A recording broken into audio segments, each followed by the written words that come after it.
Shalom, welcome to Up Close and Personal Podcast with me Rebecca Masih and Menara Doa Jakarta.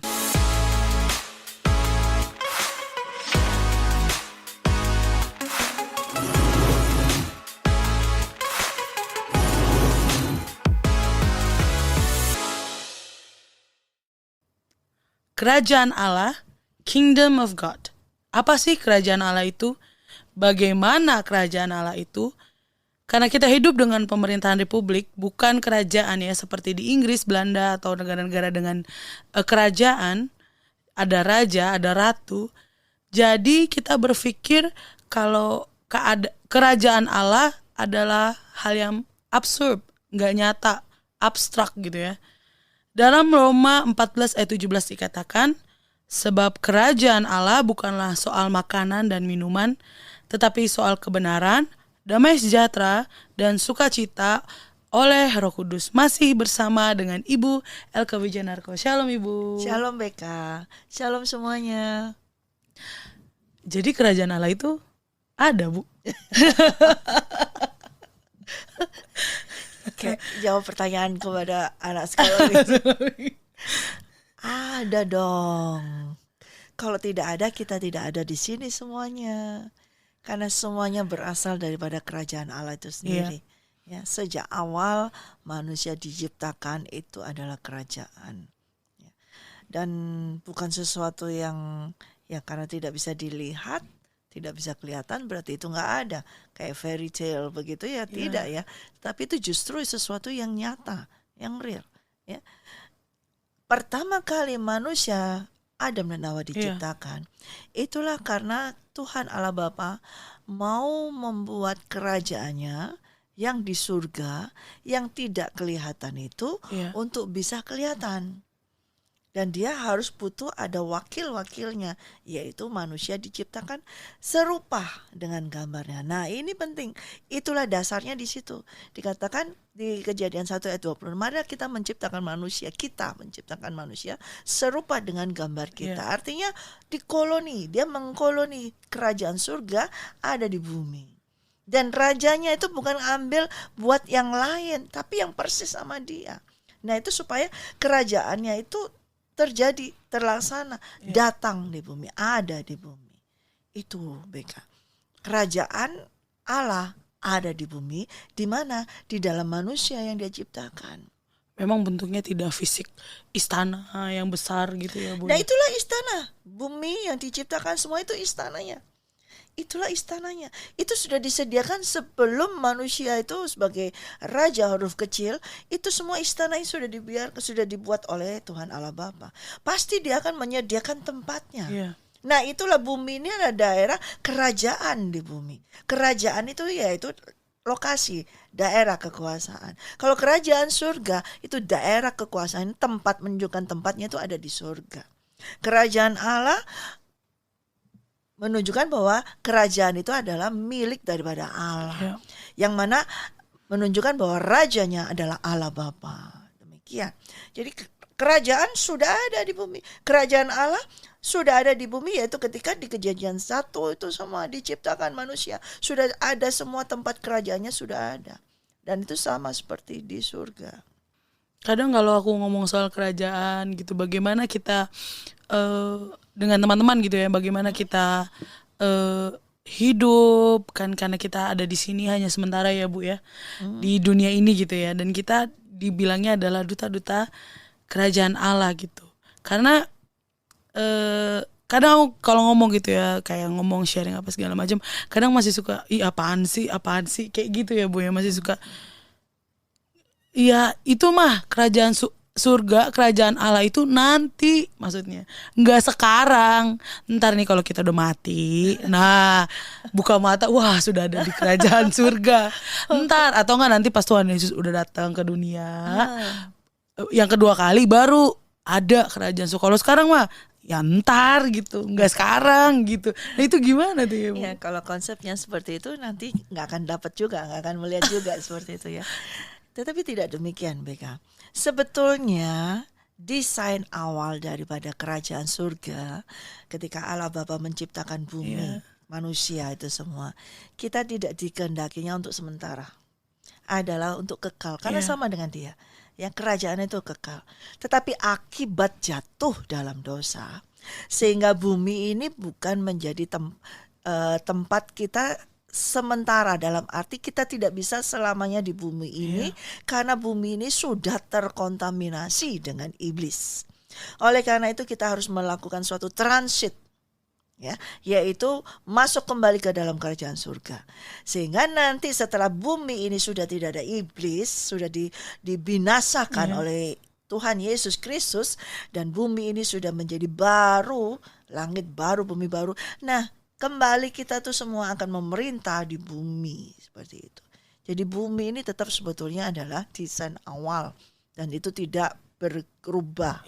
Ya, tetapi kita yang harus keluar dulu supaya ini bumi ini dibersihin. Kayak kita itu lagi kayak ruangan atau tempat yang lagi di fogging gitu loh. Itu sementara kita harus keluar dulu kan. Ya, sementara itu dibersihkan seperti itu. Kemudian kalau sudah selesai kita kembali lagi. Nah, kerajaan itu Allah Bapa itu ada di dalam kita semuanya. Namun pada saat ketika manusia jatuh dalam dosa, pada saat itulah terjadi dua kerajaan, yaitu kerajaan terang dan kerajaan kegelapan. Ketika manusia mengikuti perintah daripada iblis, maka manusia itu berada masuk di dalam kerajaan kegelapan iblis. Ya, oleh karena itu manusia mengalami kesengsaraan, manusia mengalami semakin jahat, semakin kejam seperti itu. Karena rajanya juga kejam, rajanya juga bengis seperti itu. Mereka masuk dalam kerajaan yang gelap, mereka hidupnya dalam kegelapan. Matanya gelap terus. Ada apa sedikit bunuh orang, bunuh karena matanya gelap seperti itu. Ya. Tetapi setelah Bapa melihat tidak bisa seperti ini terus. Karena itu merupakan kehendak Bapa supaya tetap kerajaan surga ada di bumi. Maka Bapa memilih beberapa orang, ya, kita sudah sering bahas itu tapi supaya terjadi pilihan-pilihan orang sejak Abraham lalu seterusnya itu dipilih. Tetapi tetap itu tidak bisa. Karena memang sudah betul-betul kuasa yang diberikan oleh Tuhan Allah Bapa kepada raja huruf kecil ini, yaitu manusia, itu sudah dipindahkan kepada iblis. Oleh karena itu, untuk bisa menguasainya lagi, harus turunlah kerajaan surga itu kembali. Yaitu melalui anaknya Yesus Kristus. Dengan anaknya ini, raja ini turun, datang ke bumi, datang ke dunia ini, dia memegang kekuasaan itu kembali. Oleh karena itu, ketika sejak Tuhan Yesus lahir di dunia, kita ingat peristiwa Natal seringkali diinikan. Kenapa itu kok ada orang Majus datang? Karena dia tahu, dia melihat ada bintang besar. Ya, itu berarti menunjukkan ada seorang raja yang lahir. Berarti Yesus walaupun lahir di palungan, tapi dia adalah king, ya, king of king, the king of king. Dia adalah raja dari segala raja, itu ada lahir. Dan ketika raja di situ lahir, nah kembali lagi kerajaan itu datang. Oleh karena itu ketika Yesus sudah dewasa dan sudah dibaptis, dia memulai pekerjaannya, mulai pelayanannya, dia langsung berkata kepada semua orang, bertobatlah, kerajaan Allah sudah dekat. Artinya kerajaan Allah itu sudah hadir saat ini, sudah ada kembali. Kalau dulu hilang, ya, tidak ada, sekarang ada. Itu ada. Dan Yesus tetap terus, dia bukan hanya memberitakan Injil bahwa apa saja tentang ini, tapi tentang kerajaan. Untuk manusia itu kembali bertobat, masuk kembali dalam kerajaan. Kembalilah ke kerajaan terang ini. Kembalilah ke kerajaan surga, kerajaan Bapa ini. Jangan mau tinggal di dalam kerajaan kegelapan. Begitu, Beka. Ya, tadi Ibu menyinggung kalau sebenarnya kita tuh kayak lagi ruangannya itu lagi di fogging, lalu kita keluar bentar, lalu akan masuk lagi ketika ruangan itu sudah steril gitu ya. Tapi kebanyakan adalah yang terjadi, orang-orang pada nyaman malah yang di luarnya ini nih Bu, yang di ruang tunggu istilahnya. Nyaman gue di ruang tunggu. Akhirnya pada saat sudah di steril nggak ikut masuk ke ruangan yang memang disediakan buat setiap kita gitu ya. Nah itu bagaimana ya Bu supaya kita tidak ada perasaan untuk nyaman ya istilahnya tinggal di dunia ini gitu ya. Dengan segala yang ditawarkan oleh dunia gitu. Ya, oleh karena itu pentingnya Injil kerajaan itu diberitakan. Iya.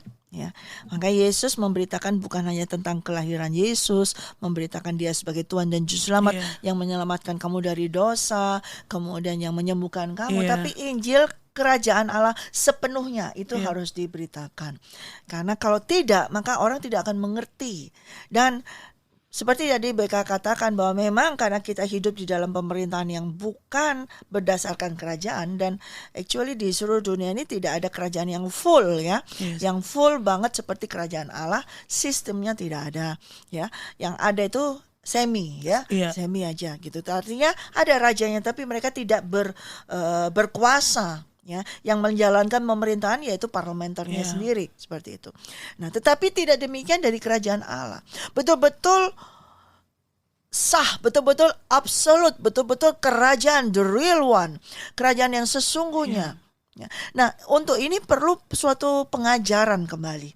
Untuk ini perlu sekali untuk terus dibukakan, diajarkan kepada setiap orang yang sudah menerima Yesus Kristus. Sebab kalau mereka tidak mengerti bahwa tentang kebenaran daripada kerajaan tersebut, mereka tetap akan searching something else. Dia akan mencari hanya sekedar, oh aku butuh kesembuhan, aku butuh berkat. Mereka akan searching itu aja. Ya. Mereka akan cari dan bergumul, mereka akan gelisah, khawatir tentang hal-hal seperti itu. Makanya Tuhan Yesus katakan, jangan kamu khawatir dengan apa yang kamu makan, dengan apa yang kamu minum, akan apa yang kamu harus pakai, harus makan. Tapi carilah dahulu kerajaan Allah dan kebenarannya. Nah, ini yang Tuhan katakan, carilah dahulu kerajaan Allah dan kebenarannya. Ya, kalau orang tidak mendapat pengertian pengajaran tentang Injil kerajaan Allah sepenuhnya, mereka hanya mencari kebutuhan mereka. Karena itu setiap manusia seluruh dunia membutuhkan makan, membutuhkan minum, membutuhkan kesehatan, rumah, sandang pangan, semuanya. Dan mereka hanya searching itu aja. Mereka akan mencari itu. Seumur hidupnya hanya digunakan untuk kerja. Ntar kalau sakit cari obat kesembuhan. Begitu terus. Nah, itu dicari oleh orang-orang yang tidak mengenal Allah. Tetapi begitu orang itu mengenal Yesus Kristus, harus mencari kerajaannya. Harus mencari kerajaannya dan kebenarannya. Artinya isinya semuanya dan sistem-sistemnya semuanya itu yang harus dihidupi, dicari. Baru semuanya itu akan ditambahkan kepada kamu. Hal apa saja yang kau butuhkan, itu semuanya ada di dalam kerajaan Allah itu. Soal sistem nih ya Bu ya. Sistem kerajaan Allah yang pasti berbeda nih sama sistem kerajaan yang ada di dunia. Misalnya itu kayak gimana ya Bu? Sistemnya itu kayak apa yang harus kita lakukan gitu ya Bu? Sistem itu kan seperti segala sesuatu cara untuk mengoperasionalkan ya, seperti itu. Jadi ada termasuk di dalamnya adalah rule, ada perintah, ada seperti SOP-nya kan? Ya, misalnya ada detailnya, ada urut-urutannya, apa dulu yang harus dikerjakan. Nah, itu yang membuat supaya kerajaan itu nyata, kerajaan itu sudah hadir, kerajaan itu sudah ada, tetapi bisa dioperasikan, bisa dilaksanakan, bisa terjadi gitu loh. Kerajaan Allah sudah ada ketika setiap orang itu menerima Yesus Kristus, kerajaan Allah sudah ada di dalam orang itu. Tetapi untuk mengoperasionalkan kerajaan Allah tersebut harus ada key-nya, harus ada kunci-kuncinya, ada sistem-sistemnya yang harus dilakukan. Gitu. Seperti mungkin kayak soal finance, keuangan, ada sistem dunia kan bilang hemat pangkal kaya gitu. Tapi kalau sistem kerajaan Allah pasti berbeda ya Bu. Kerajaan Allah berkata barang siapa menabur banyak, ia akan menuai banyak. Barang siapa memberi, ia tidak akan pernah kekurangan. Ya, dan di situ perbedaannya sangat bertolak belakang. Contoh hal seperti itu sangat bertolak belakang. Ya, banyak sekali yang sistem-sistem dari yang tentunya ada di Alkitab kita ya BK. Kita mungkin nggak bisa hari ini full ya kita membahasnya, tetapi yang jelas seperti contoh kayak kamu katakan tadi tentang keuangan itu beda banget.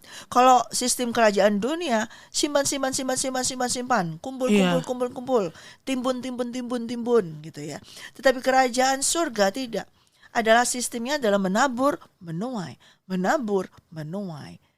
Itu sistemnya. Kalau kamu menabur sedikit, ya kamu akan menuai sedikit. Tetapi kalau kamu menabur banyak, kamu akan menuai banyak. Kalau kamu kekurangan, justru disitulah kamu harus menabur, memberi. Ya, bila kamu hanya hemat terus, kamu malah justru kekurangan. Ya, tetapi kalau kamu memberi, malah kamu tidak akan pernah kekurangan. Iya. Nah, ya, ini di sini memang kok gitu? Kalau orang dunia, mana mungkin? Aku lagi butuh kok aku suruh kasih, ya kan? Aku lagi butuh, ya kita hemat dong, seperti itu. Tapi firman Tuhan tidak. Firman Tuhan berkata bahwa kalau kita menabur banyak, kita menuai banyak. Nah, itu sistem, salah satu sistemnya. Seperti itu. Yang memang harus kita jalanin di dunia ini ya, Bu. Harus kita, ya kalau kita ini masuk dalam kerajaan itu, BK.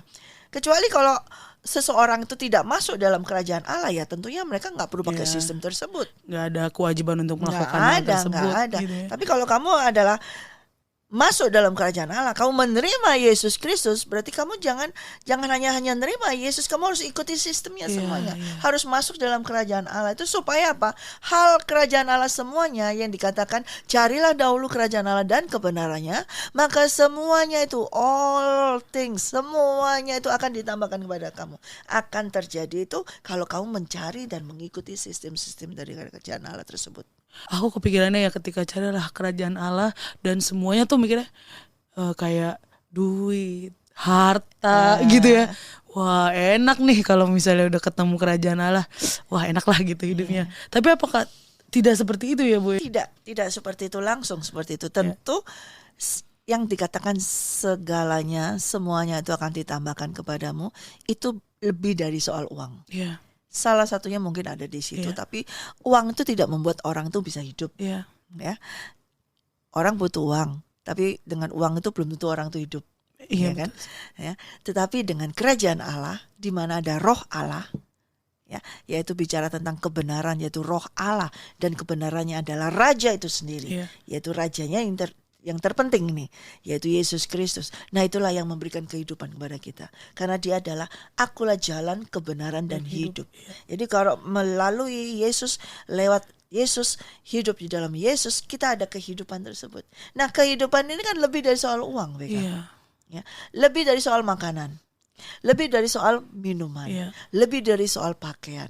Karena kita ini adalah, ingat, kita adalah manusia roh yang hidupnya didesain selalu kekal hidupnya.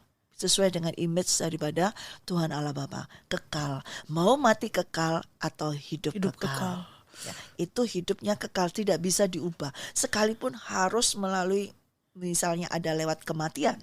Ada seseorang yang lewat mati. Tapi dia tetap akan hidup kekal.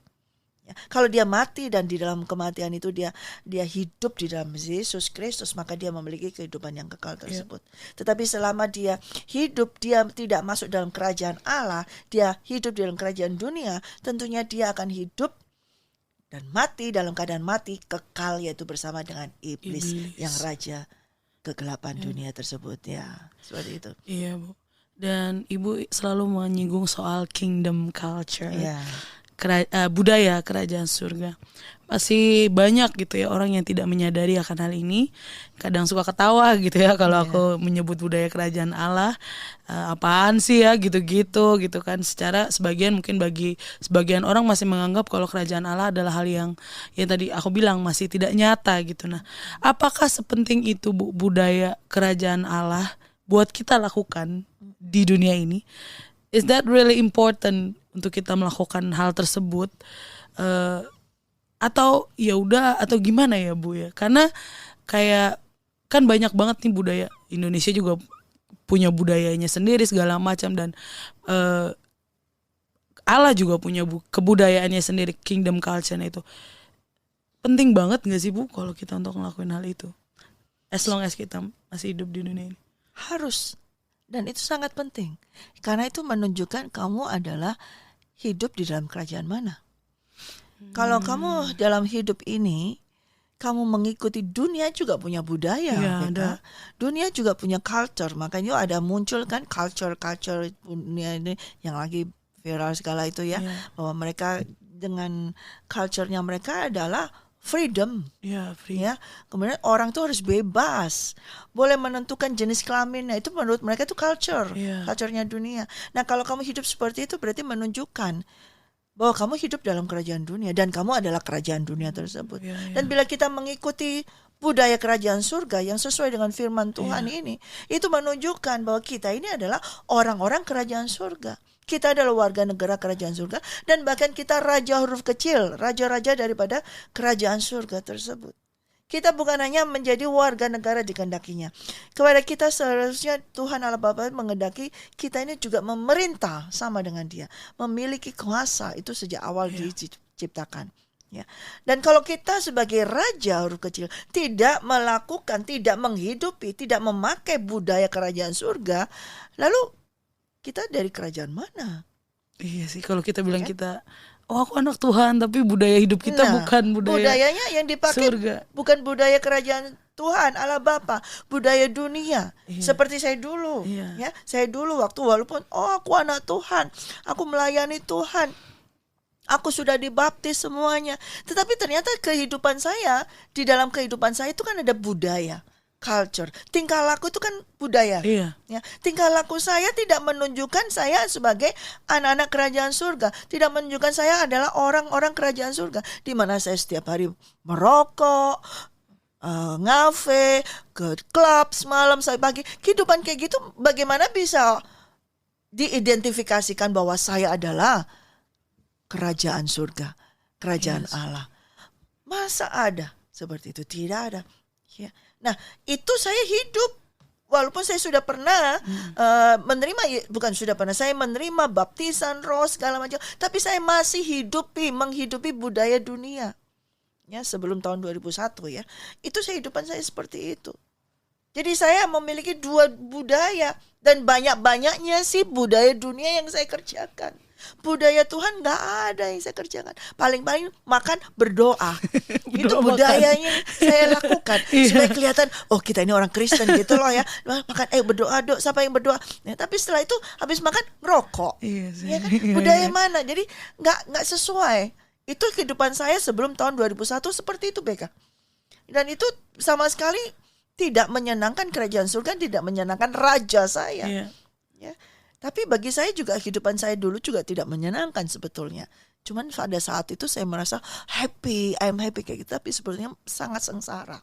Ya. Tapi setelah tahun 2001 saya mengenal raja saya yang sebenarnya, yaitu Yesus Kristus. Dia memiliki banyak budaya, dia memiliki segala sesuatunya itu.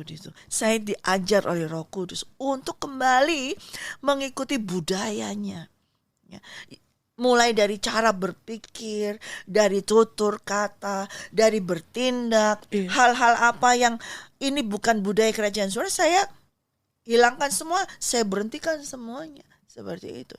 Budaya berpakaian, dulu cara berpakaian saya baju mini semua, rok mini semua seperti itu ya, yang seksi seperti itu. Nah, tapi setelah saya mengenal tentang kerajaan surga, budaya kerajaan surga, tentunya saya tetap berpakaian yang baik, yang bagus. Tetapi yang bagus dan baik yang dipandang oleh raja saya. Dan merupakan budaya daripada kerajaan saya, yaitu kerajaan surga, kerajaan Allah Bapa. Ya, kalau kita tidak mementingkan hal tersebut, Beka, berarti kita ini secara nggak sadar kau mengikuti budaya dunia. Dan dengan demikian kamu masuk di dalam kerajaan dunia tersebut, kerajaan kegelapan tersebut, yang rajanya adalah iblis. Lama-lama akan diseret. Dan akhirnya sampai nyawamu akan dibawa oleh dia. Nah itu. Banyak sekali dunia tidak orang-orang mengabu-abukan ya. Putih dibikin kasih hitam sedikit supaya nggak apa-apa lah, ini campur-campur sedikit nggak apa-apa. Tapi tidak bisa. Kerajaan surga putih, kerajaan dunia gelap, hitam. Itu tidak bisa jadi satu. Putih tetap harus putih. Putih kalau sudah dikasih hitam satu titik aja tetap dia bukan putih. Dan itu jelas sekali. Dan Tuhan Yesus datang pun mengajar ya kepada pada saat itu di bangsa Israel dan ahli Taurat semua jelas sekali. Ya, sebagai contoh aja ya satu ya kita lihat ya di dalam Matius 5 ya. Matius 5. Nih kita Apakah kita pernah menyampaikan hal tersebut ini? Ini tentang ini aja, ayat yang ke-27 tentang perzinahan. Matius 5 ayat 27. Kamu telah mendengar firman jangan berzina. Tetapi aku berkata kepadamu, setiap orang yang memandang perempuan serta mengingininya sudah berzina dengan dia dalam hatinya. Maka jika matamu yang kanan menyesatkan engkau, cungkilah dan buanglah itu, karena lebih baik bagimu jika satu dari anggota tubuhmu binasa daripada tubuhmu yang dengan utuh dicampakkan ke dalam neraka. Dan jika tanganmu yang kanan menyesatkan engkau, penggalah dan buanglah itu, karena lebih baik bagimu jika satu dari anggota tubuhmu binasa daripada tubuhmu dengan utuh masuk neraka. Nah, ini budaya. Ya. Kalau orang ketahuan berzina setelah dia misalnya sudah bergaul, berkumpul itu, baru ketahuan berzina. Itu dikatakan berzina. Ya. Tapi bagi Tuhan budaya tidak demikian. Kalau kamu melihat seseorang, baik itu pria maupun wanita, kemudian ada di dalam hatimu mengingini untuk bersetubuh, mengingini untuk hidup dengan dia, itu kamu sudah berzina. Nah, ini budaya. Ini belum dilakukan. Ya. Baru di pikiran dan di hati. Ya. Nah, jauh.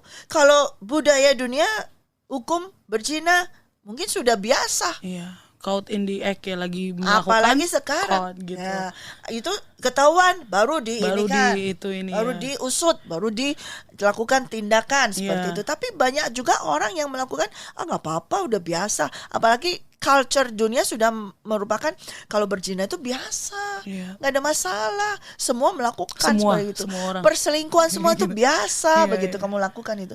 Nah, itu nggak apa-apa. Nah, itu culture yang sudah ambruk lagi seperti itu, yang sudah bobrok lagi yang di dunia. Nah, di dalam hukum Taurat ini dikatakan, kalau kamu berkata, firman Tuhan berkata jangan berzina, itu dari Tuhan yang memberikan. Tetapi budaya yang Tuhan bawa lagi, kerajaan Tuhan, kerajaan Allah yang Tuhan datang. Jangankan kamu berzina, kamu baru mikir, baru melihat, keren amat tuh orang, cantik banget, gagah banget. Tapi dalam hati kepingin, udah ada rasa ingin, itu kamu sudah termasuk berzina. Nah, ini tingkat yang lebih tinggi lagi tentang culture. Walaupun Tuhan yang memberikan perintah jangan berzina, tapi Tuhan mau upgrade lagi. Inilah kingdom culture-ku yang sesungguhnya. Bukan hanya ketika kamu melakukan, tapi before kamu sudah ini, itu nggak boleh sudah. Nah, berarti Tuhan mau upgrade tentang kingdom culture ini. Iya. Kalau misalnya orang zaman dulu ketahuan ya pas ketahuan. Nah, tapi kalau sekarang dalam zaman kasih karunia malah kita mikirin aja itu sudah mikir aja sudah berdosa di gitu. hadapan Tuhan. Memang sudah melakukan budaya bukan dari kerajaan surga. Berarti ketika kita bilang kita adalah duta kerajaan Allah, tapi kelakuan kita enggak tidak melakukan kebudayaan daripada kerajaan Allah, berarti tanda tanya. Iya, tanda tanya. Dan kamu berada di mana? Kamu kerajaan siapa? Seperti itu. Kerajaan mana yang kau ikuti? Ini baru salah satu ya kita bahas hari ini. Kita banyak sekali seperti itu. Contoh yang sekarang ini lagi marak nih tentang perselingkuhan, perzinahan, yang mana itu dikatakan it's okay, itu adalah biasa, lumrah. Dunia berkata itu demikian. Budaya dunia berzina itu is okay, nggak apa-apa, gitu, nggak masalah. Tetapi di dalam orang yang sudah ikut kerajaan Allah pun dikatakan jangan berzina, ada hukumnya, hukum Taurat. Tapi Yesus katakan sekarang budayaku, kerajaanku aja yang aku bawa ini adalah ketika kamu mikir aja, kepingin aja, itu sudah berzina. Jadi Tuhan naikkan lagi. Memang standarnya Tuhan tinggi banget. Standar Tuhan tinggi, karena itu yang menunjukkan supaya menunjukkan perbedaan. Nah, ini Tuhan mau lebih apa? Kalau dunia dibikin itu yang dia katakan jangan berzina, seharusnya dunia juga jangan beri. Tapi dia katakan tambah bawah, nggak apa-apa. Ini. Nah, Tuhan katakan kalau kamu berzina, gini dikatakan lagi. Nah, Tuhan mau supaya nyata bedanya kerajaan dunia dengan kerajaan Allah. Itu Tuhan mau nyatakan bedanya. Semakin beda. Kalau tidak ada bedanya, buat apa? Sama aja. Itu bukan dari kerajaan Tuhan. Harus kelihatan beda jauh banget. Itu budayanya. Kerajaan surga dengan kerajaan dunia. Kerajaan Allah dengan kerajaan iblis. Iya. Banyak banget nih sebenarnya yang soal kingdom culture banyak nih. sekali. Ini baru satu nih. Iya, baru soal satu nih ya. Belum lagi dari tadi mungkin dari sisi keuangan, dari keluarga, bagaimana cara kita menghormati orang tua, bagaimana cara jadi anak, jadi orang tua, itu banyak dan sekali. semua ada di Alkitab ya. Ada di Alkitab. Nah, ini yang kita bicara tentang berzina ini kan lagi banyak-banyaknya nih, ya kan? Dan banyaknya ini juga dalam hal gini, orang yang mengaku sudah berada dalam kerajaan Allah, itu melakukan hal tersebut, melakukan perselingkuhan, melakukan perzinahan ya, sesama dengan pelayan Tuhan, sesama dengan hamba Tuhan, ya. Nah, inilah berarti dia itu walaupun dia khotbah tentang firman Tuhan atau melayani Tuhan, tapi dia tidak menghidupi budaya kerajaan surga. Nah, itu percuma. Tentu dia sudah menjadi anggota keluarga kerajaan dunia. Iya Bu, wah mesti dilanjutin lagi nih Bu. Karena waktunya yang terbatas. Terima kasih Bu. Terima kasih Peka. Untuk hari ini saya percaya setiap kita boleh belajar lebih lagi tentang kerajaan Allah yang adalah nyata ya Bu. Nyata sekali, sangat nyata. Justru paling nyata. Kalau kerajaan dunia itu semu, maya. Ya, dunia maya semua, tapi kerajaan surga itu sangat real. Iya. Terima kasih buat Ibu hari ini. Terima kasih Beka. Sampai di sini podcast kita pada hari ini. Terima kasih untuk support Bapak, Ibu, saudara-saudari sekalian. Jangan lupa di like, subscribe, dan nyalakan lonceng serta share podcast Up Close and Personal. Be ready for He is coming. God bless you. God bless you.